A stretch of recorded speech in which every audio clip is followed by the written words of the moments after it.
Adunay dalan nga daw matarong alang sa tao, apan sa katapusan niini mao ang kamatayon.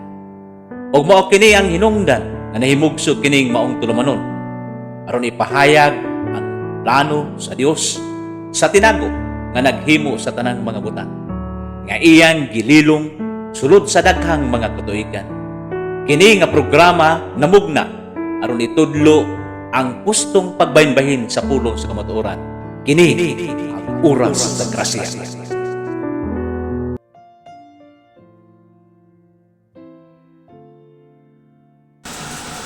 Pagbati at paggalang sa lahat ng tumatangkilik sa programa ng Oras sa Grasya. Ako po si Pastor Roger Alpas. At ako naman po si Pastor Christian Labina. Sa paksa na ating talakayin ngayon ay patungkol sa The Apostleship and Visit of St. Paul. Isa sa mga pangunahing bagay na dalhin natin sa ating sarili para po tayo ang Panginoon ay manugod sa atin ay ating pag-aralan sino po ang itinalaga ng Diyos na apostoles para sa ating paglago. Kailangan nating malaman sino po si Apostol Pablo. Ano po ang kanyang mensahe. So, sa araw na ito, isa sa ating paksa na pag-usapan patungkol sa pagiging apostoles ni Apostol Pablo. So, unang-una siguro ang tanong, Pastor Christian, sino po ang pumili ni Apostol Paul?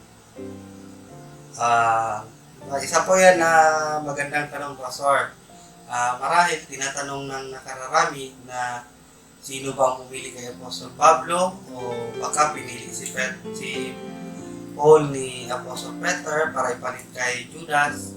So, dapat nating malaman kung sino talaga yung pumili kay Apostol Paul.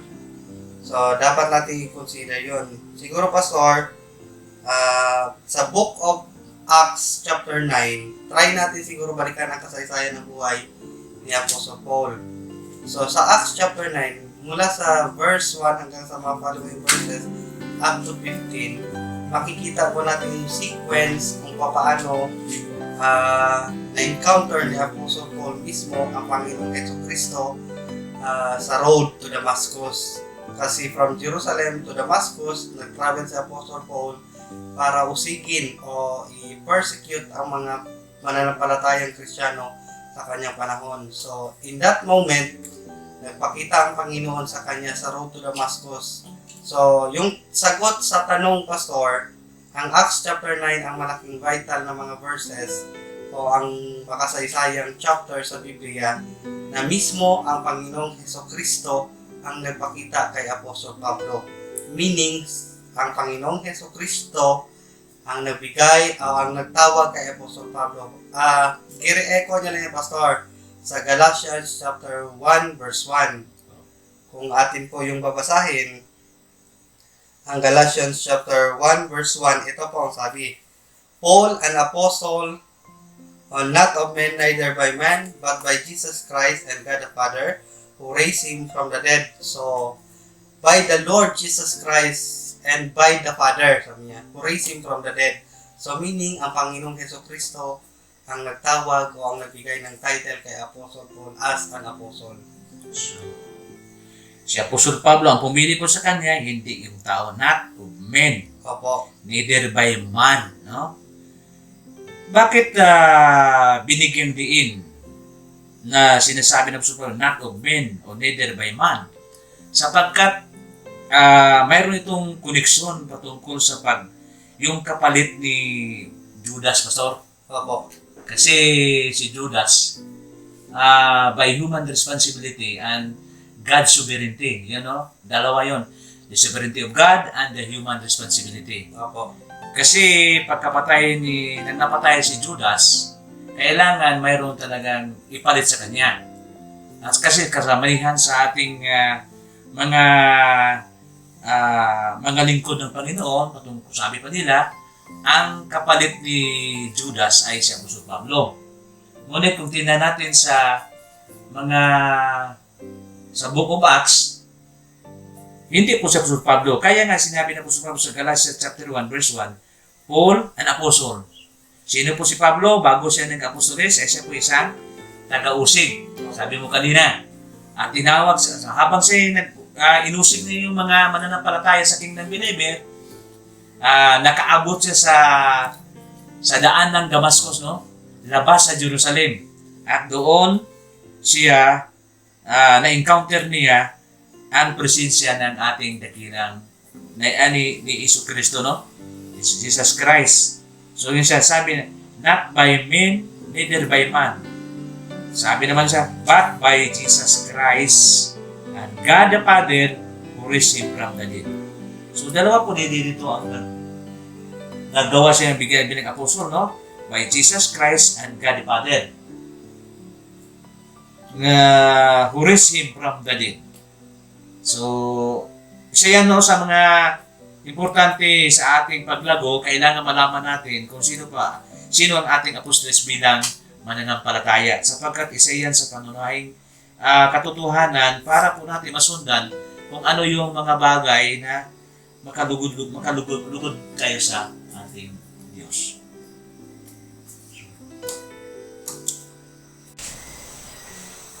Isa rin siguro, Pastor, sa dapat nating i-consider bilang mananampalatayang Kristiyano na si Apostol Pablo po ay hindi ipinagpalit kay Judas pagkatapos mamatay ni Judas. Bagkus, ang ipinalit kay Judas ay si Matias. Klarong-klaro po yan sa Acts chapter 1 pa lang po. Kung sa mga dear viewers natin and dear readers natin sa Bible, diyan po makikita ninyo yung sequence ng pangyayari kung paano pinalitan ng 11 apostle si Judas. So, diyan sa verse 23 po, ito po ang pagkasabi. And they appointed to Joseph called Barsabas, take note po yun, and who was surnamed Justus and Matias. Yung si Barsabas po, ang tunay niyang pangalan ay Justus. Tapos, ang isa pong pinili ay si Matias. So, nagkaslat sila. So, ang napili sa pamagitan ng guidance ng banal na spirito ng Diyos, ang napili po si Matias. So, klarong-klaro po, hindi po si Apostol Pablo ang kapalit ni Judas Iscariot, but instead, ang pinalit kay Judas Iscariot ay si Matias. Yes. So, ganun po yan, Pastor. So, sa panahon niya naging kapalit si Matias, ay hindi pa apostol si Pablo. Taga-usig pa po siya. Taga-usig pa siya, Pastor. Ibig sabihin, hindi po siya eligible na ipalit siya, no? Bilang kapalit siya ni Judas. Ano pong sinasabi ni Pablo sa Romans chapter 11? Chapter 11 ba yun? Opo, chapter 11 verse 13. For I speak to you Gentiles. Sino po yung mga Gentiles na tinutukoy ni Apostol Pablo? Yung hindi sila kasala sa 12 tribes of Israel. Oo, hindi sila kasali, no? In as much I am the apostle of the Gentiles, and I magnify my office. Pinasiyahan niya ang kanyang pagiging apostolis. So, ang nagpili ng Apostol Pablo bilang apostol ay not of men, neither by man, but by the Lord Jesus Christ. Anong ibig sabihin ng not of men? Ang ibig sabihin ng not of men, he was not ordained to his office through human instrument. Hindi pa siya itanaga sa kanyang kanyang credential bilang apostoles sa pamagitan ng tao, ngunit sa pamagitan ng kalooban ng Diyos. Hindi po siya naging kapalit sa 12 apostoles o 13 siyang apostoles, no? Kundi siya po'y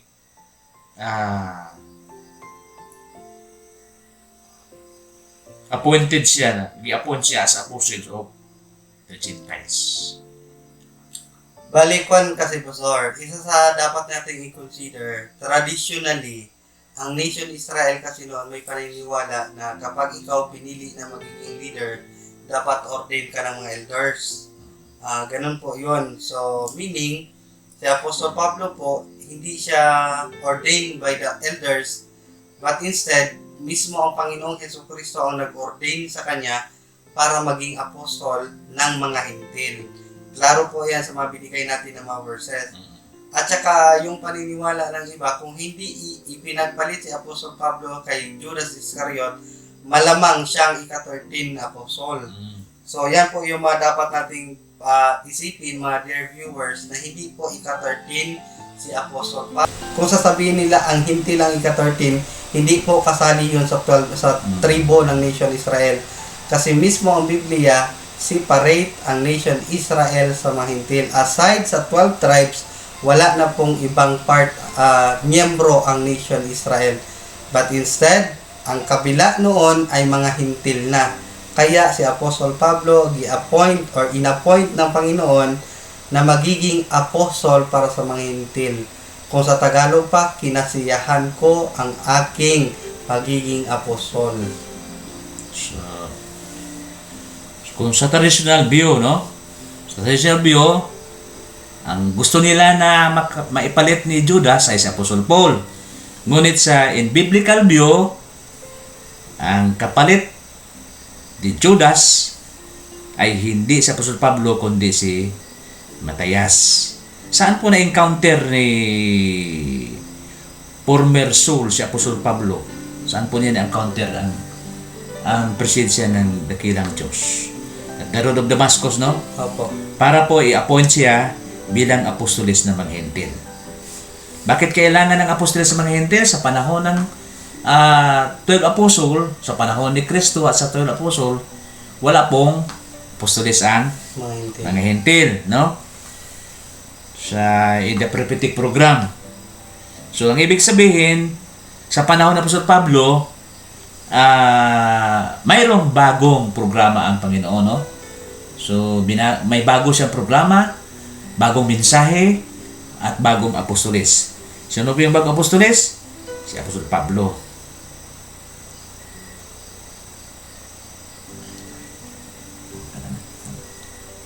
Isa rin sa dapat natin i-consider, Pastor, bakit nag-rise up ng panibagong apostol ang Panginoon.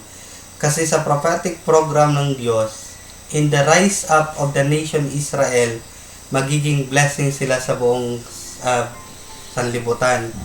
Kaya lang, dahil sa unbelief, giset aside sila ng God the Father. So, ang pangako ng Panginoon sa nation Israel from the time of Abraham up to the following, I will bless you and I will bless those who bless you, I will curse those who curse you.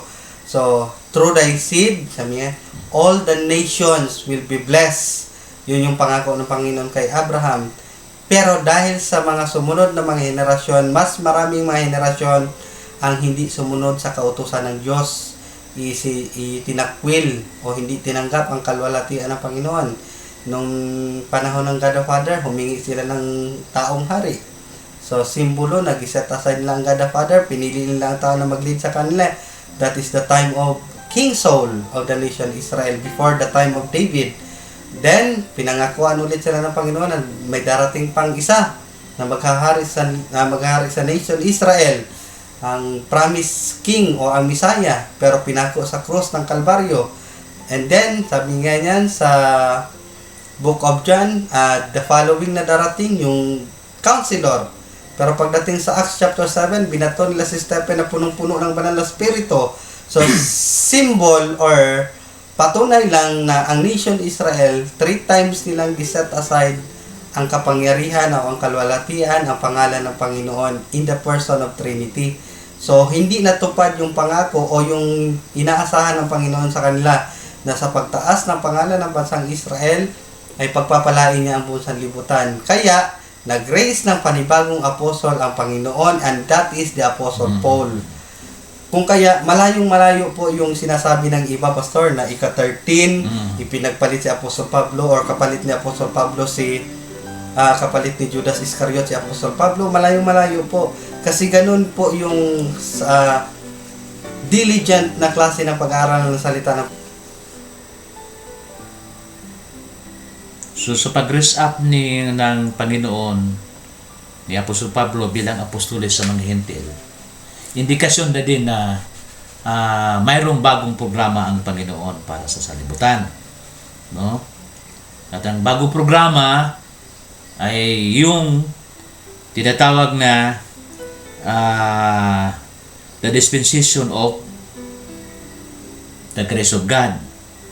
Yun ang mensahe na dalang-dala ni Apostol Pablo bilang apostoles ng Hintil ay yung the gospel of the grace of God. Sa sinabi mo kanina, yung panibagong programa ng Panginoon, sa Acts chapter 20 verse 24, ay ika nga ng salita ng Panginoon, yung word na the gospel of the grace of God, kung ating babalikan ang verse na yon, mismo si Apostol Pablo, however, sabi niya, I consider my life worth nothing to me, if only I may finish the race and complete the task the Lord Jesus has given me, the task of testifying the gospel of God's grace. Take note po yun, mga kapatid. So, kung ating i-consider sa present time natin ngayon si Apostol Pablo, ang apostol ngayon, yung gospel of the grace of God, yung po yung mensaheng dala-dala niya. Kasi sa 12 disciple ni Christ, ang nilalaman ng mensahe nila, repent and be baptized for the kingdom of heaven is at hand. Pero kay Apostol Pablo, the gospel of the grace of God. So, kung ating babalikan, Pastor, yung sinasabi nila na si Apostol Pablo ay kabilang sa 12 disciple kung siyang ika-13 o pinagpalit kay Judas, siguro, Pastor, pareho yung nilalaman ng mensahe nila. Hindi pwedeng magkaiba kasi isa lang sila eh. Pero patunay lang yan na ang mensahe ni Apostol Pablo, the gospel of the grace of God, ay iiba sa mensahe na dala-dala ng 12 disciple ni Kristo. Kaya kung isa yung mensahe, yung magandang balita, hindi na lang siya magtalaga ng ibang apostoles, no? Oo. Kung ano, wala na, hindi na siya magtalaga ng ibang apostoles na si Apostol Pablo, sapagkat isa lang yung mensahe. Kaya nga, ating pag-aralan yung apostoles si Apostol Pablo para malaman natin kung sino po yung ano po yung dahilan o ano yung mga importanteng bagay bakit kailangan natin na pag-aralan ang kanyang credential bilang apostoles, no? Talk about Apostle Paul, bukod sa dapat natin i-consider, Pastor, na si Apostle Paul ay tinawag ng Panginoong Jesucristo mismo, not by any man, ang sabi niya sa Galatians 1:1. So, dapat din natin i-consider yung mensahe niya. So, the grace of God, the gospel of the grace of God. Bukod doon, siguro dapat din natin i-consider yung credential na meron kay Apostol Pablo. Yung credential na meron sa kanya, iba sa credential na meron kay Peter. Kung babalikan natin ang kasaysayan ng 12 disciples, si Peter at saka yung 11, na-meet nila si Christ nung pag-start ng kanyang ministry. In fact, na-meet nga ni Christ si John at saka si Peter nung nangisda sila, walang huli. So, ganun po yung pagkamit. Patunay na na-meet ng 12 disciple si Christ nung nabubuhay pa sa mundong ibabaw. Pero si Apostol Pablo, mga kapatid, na-meet niya ang Panginoong Hesukristo hindi dito sa lupa, but instead na-meet niya ang risen Christ from heaven. Nagpakita ang Panginoong Hesukristo kay Apostol Pablo sa road to Damascus. Kung i-re-echo ni Apostol Pablo nga yan, Pastor, sa Ephesians chapter 4 verse 4 down to verse 6, pinaliwanag niya doon na na-meet niya ang Panginoong Hesukristo, binigyan siya ng task to testify the gospel of the God's grace. Bukod doon, pinagkaloob din sa kanya yung dispensation of the grace of God. Yun yung credential na meron sa kanya. Iba sa credential na meron sa 12 disciple noon. Now, kung babalikan natin, Pastor, parang sinasabi natin na hindi na-meet ni Peter ang risen Christ, but instead, na kilala ni Peter yung nabubuhay na Kristo sa sanlibutan sa kanyang panahon. Pero si Apostol Pablo, na-meet niya si Christ noong panahon na risen na si Christ from the dead, from heaven, nagpakita sa road to Damascus. Kaya ganun na ganun yung conviction na meron kay Apostol Pablo. Namit ni Apostol Pablo, not on the flesh na si Jesus Christ. Wala siya sa kanyang laman, no? Yan ang sinasabi sa kadalawang Korinto 5:16. No. Makita natin na yung 12 apostle ay represented Israel, chosen by Christ on earth, preach the kingdom message which offered in earthly hope based on prophecy and covenant. Ang scope ng kanilang responsibility, Philistine and the world through Israel. So ito ang tinatawag na kanilang Great Commission. Opo, Pastor. Kay Paul, si Pablo naman, Paul is the apostle to the Gentile, chosen by Christ from heaven. So ang kabiyahan, no? Pinili po ang 12 apostle ng si Kristo ay dito sa sanlibutan. Ngunit si Apostol Pablo, pinili siya ng si Kristo ay nandoon na sa langit. No? Sa langit. Ang ibig sabihin, ng si Kristo nandoon na siya sa langit, nakaupo siya sa kanang kamay ng ang Diyos, mayroong ministry ang si Kristo. At ang kanyang ministry ay patungkol sa magandang balipat at patungkol sa grasya ng biyaya ng Diyos. At kinuha tinahasan niya na apostoles ay si Apostol Pablo. Ano, si Apostol Pablo. Kaya, pinili siya, chosen by Christ from heaven. Ang kanyang ipangaral ay yung magandang balita patungkol sa kagandahang loob ng Diyos. Nga, ang inopel na hope ay ang heavenly hope, no? Ang basihanan ay yung grasya ng Panginoon. Ang scope ay buong sanlibutan. Tinatawag nito na Grace Commission or Reconciliation. Ganito yan, Pastor. Maraming salamat doon sa mga patunay kanina. Gaya na sinabi ko kanina, mga kapatid, from the time of Abraham up to the time of Christ, or hanggang sa Acts chapter 7, back up palagi yun ng prophecy at saka ng covenant. Uulitin po natin, mga kapatid.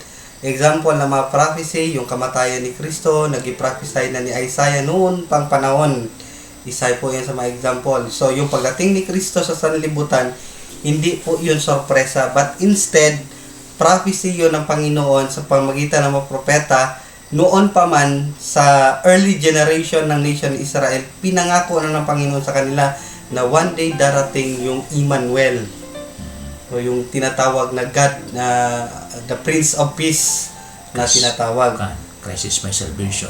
Christ is my Savior. Savior. So, bukod doon sa mga prophecy, ang 12 disciple din, yung kanilang mga ginagawa is back up with covenant. Kung matatandaan ninyo, mga kapatid, yung 10 Commandments sa Exodus chapter 20, 10 lang yun. Hindi pa kasali doon ang 300 na mga covenant ay kautusan. Bukod doon, yung ginatawag na commandments, meron pang tinatawag na covenant. Now, kung iisipin mabuti, pag sinabi mong covenant, hindi lang po iisa ang covenant. Ang Old Covenant o Old Testament na sinasabi, yan po yung tinatawag na Book of Law. Meron pong tinatawag din na Davidic Covenant. Aside doon, meron pong tinatawag na Mosaic Covenant, Abrahamic Covenant, napakaraming covenant. So, ang 12 disciple, ang kanilang mensahe, palaging back up ng prophecy, palaging back up ng covenant, palaging back up ng tinatawag nating commandments. While kay Apostle Pablo naman, Pastor, nakabase lagi sa grace of God. Hindi naman ibig sabihin na sa panahon ni Peter, walang grace. Meron din namang grace. Pero hindi lang na-emphasize ng ganun kahalaga kesa sa panahon ni Apostol Pablo. Tsaka yung scope, Pastor, ng kanilang ministry only in the Palestine, through Israel. Kaya nga, palagi Israel. Pero kay Apostol Pablo, ang tinatawag dito, buong mundo. Anyone who believes in the name of the Lord Jesus Christ will be saved.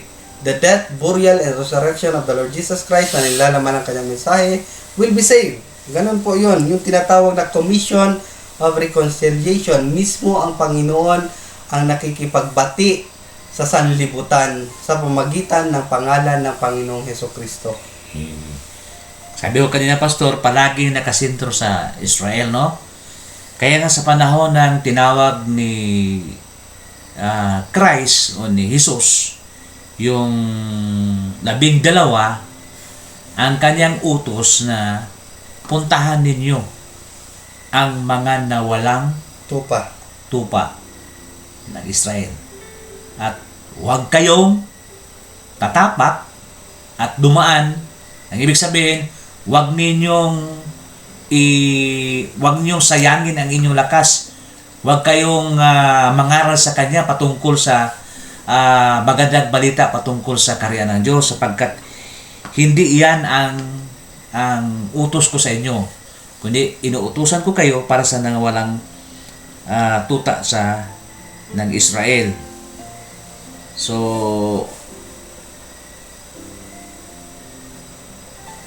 yung wala na siguro tang paano sa matungkol sa apostleship, o mayroon pa kayong may sabi, Pastor? Dagdagan na lang po natin, Pastor, yung patungkol sa apostleship. Basta palagi niyong tandaan, mga dear viewers, kung gusto ninyo ng identification, paano malaman ang kaibahan ni Apostol Pablo sa 12 disciple, palagi nyo lang po ikonsulta ang sinasabi ng Biblia. Ang sinabi sa Galatians chapter 1 verse 1 and Galatians chapter 1 verse 11 and 12. Ayan po yung mga verses natin. Sinulatan niyo yung taga-Galatian na mga mananampalataya, sapagkat yung taga-Galatian ay nagduda sa kanya siguro, no? Posibleng na Pastor. Nagduda. Kaya nga didipinsahan ni Apostol Pablo na ang mensahe kong dala-dala sa inyo, ang tumawag sa akin ay hindi sa pamagitan ng tao, at ang mensahe na dala-dala ko sa inyo ay unique. Ang ibig sabihin ng unique, hindi kapariha. Hindi kapariha sa mensahe na dala ng 12 apostol.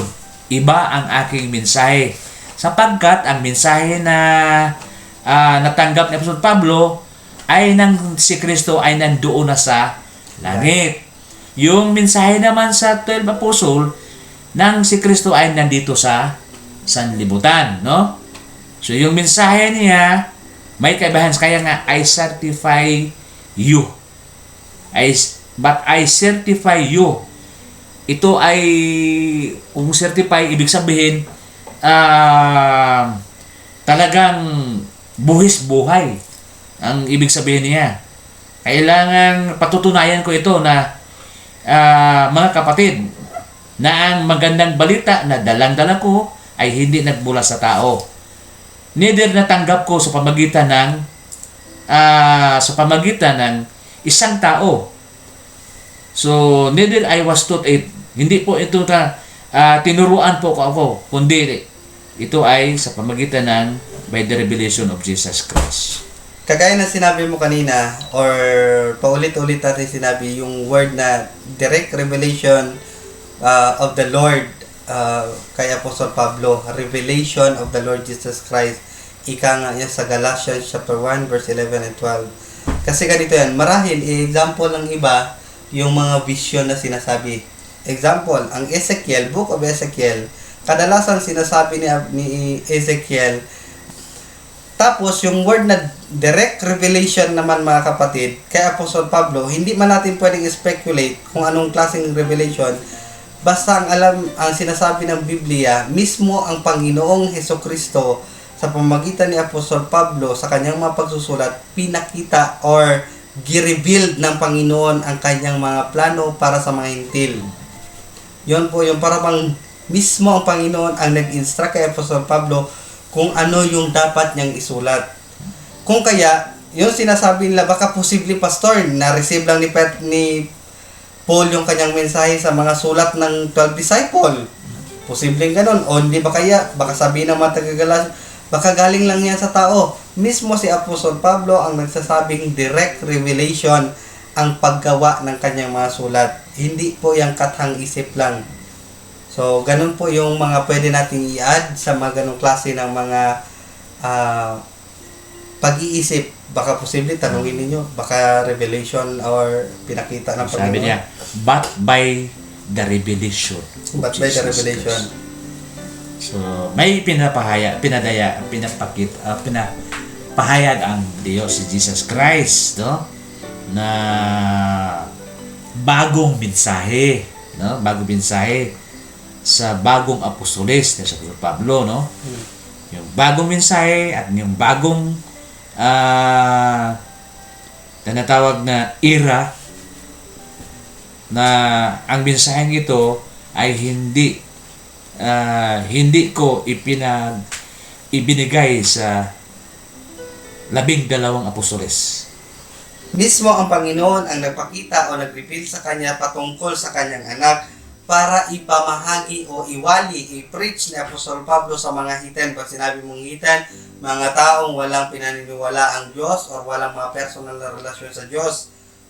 Siguro hiten, yung bang may mga Diyos-Diyos sila pero hindi naman direct na in touch sa will ng Panginoon. Hiten nga eh. Ibahagi So, sa 12 apostles, 12 tribe. Opo. Tapos ito naman, immediately I confer not with flesh and blood, neither went I up to Jerusalem to them which were apostles before me. Hindi ako galing doon, sabi niya. But instead, nasa Arabia ako yung mga panahon na yan. Later on, bumalik ako sa Damascus. Meaning, yung pagpapakita o pag-reveal ng Panginoon sa kanyang mga kagustuhan patungkol sa kanyang mga salita ay pinasulat niya kay Apostol Pablo na hindi niya man lang na-meet ang 12 disciple sa kanyang panahon.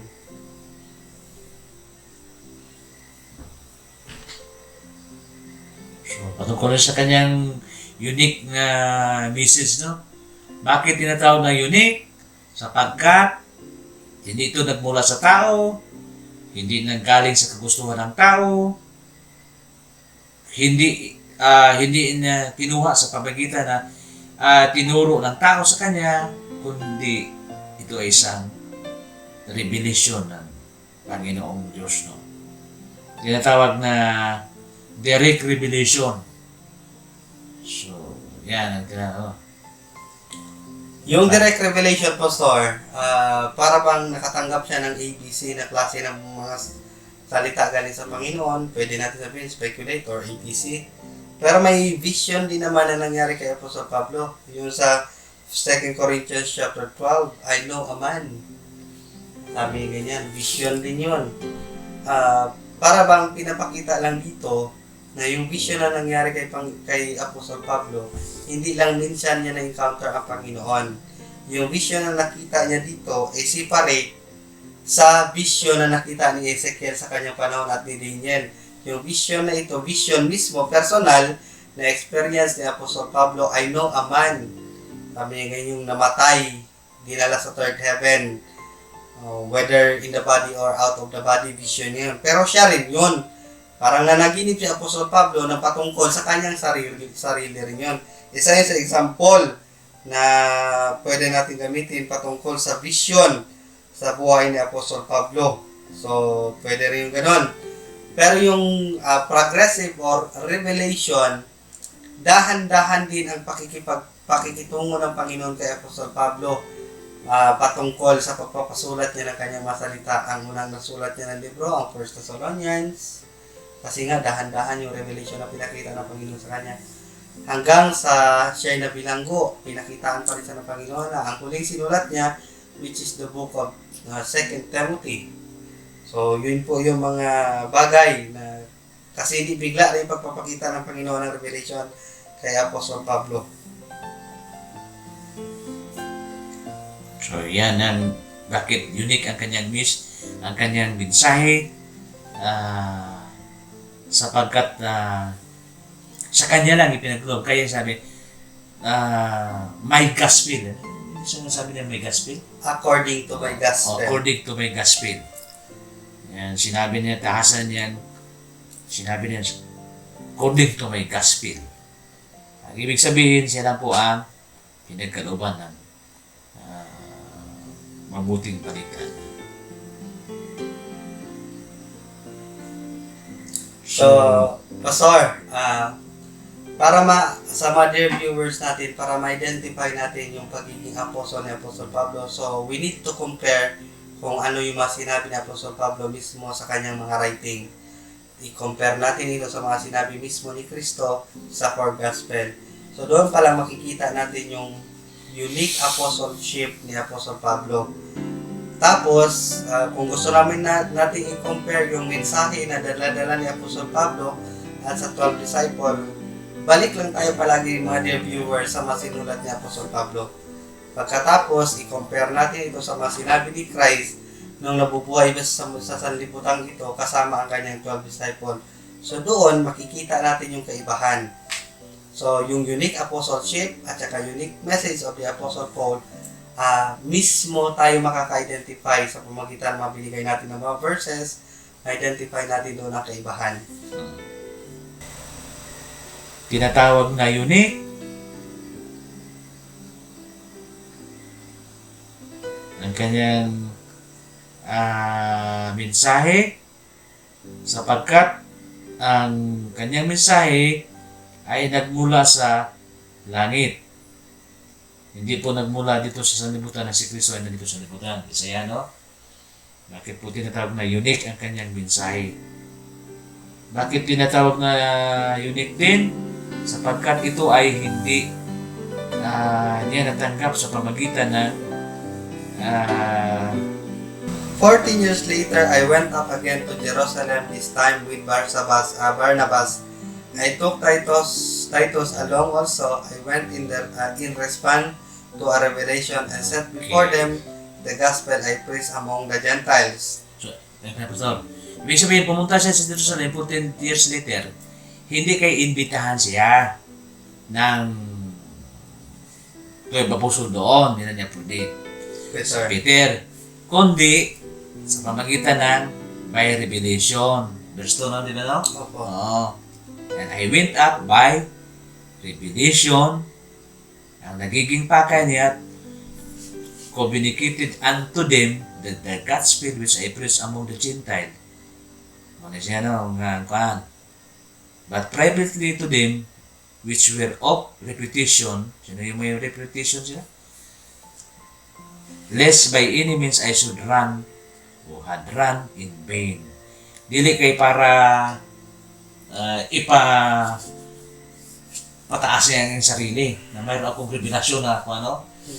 Sapagkat kung ipakuha niya kay sarili, yun siya ang aking pagtakbo, walang kabuluhan bilang isang apostol.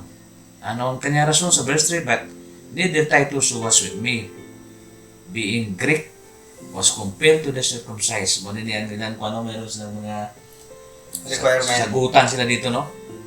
Nila ni Peter. Ito na si Peter dahil doon siyang kasagutan, no? Ito po, Pastor, sa Galatians chapter 2, verse 9, James, Peter, and John, those reputed to be pillar, gave me and Barnabas the right hand of the fellowship when by recognize the grace given to me. They agreed that we should go to the Gentiles and they go to the Jews. Yun po yung sinabi niya. So, patunay lang na si Apostol Pablo nung dumating sa Jerusalem, pamamagitan ng revelation ng Panginoon, hindi kayo magbayabang. But instead, gusto niya lang sabihin sa 12 disciple na ang kanyang mensahe ay separate sa mensahe na meron sa kanila para hindi sila ma-open. Okay. Sa unique, isa sa idagdag natin sa unique message, sa nalalaman na unique message ni Apostol Pablo, mga kapatid, unang-una sa lahat ay ito po, ang sinasabi niya sa 1 Corinthians chapter 15 verse 3 hanggang verse 4. Ito po ang sabi niya. For I pass on to you as of first importance that Christ died for our sins according to the Scripture. Verse 4, that He was buried and that He raised on the third day according to the Scripture. Yun po ang sinabi niya. Ang una kong natanggap mula sa Panginoon ay tungkol sa kaligtasan, ay siya rin namang pinapasa ko sa inyo, na si Kristo ay namatay at siya'y inilibing at muling nabuhay pagkatapos ng 3 araw.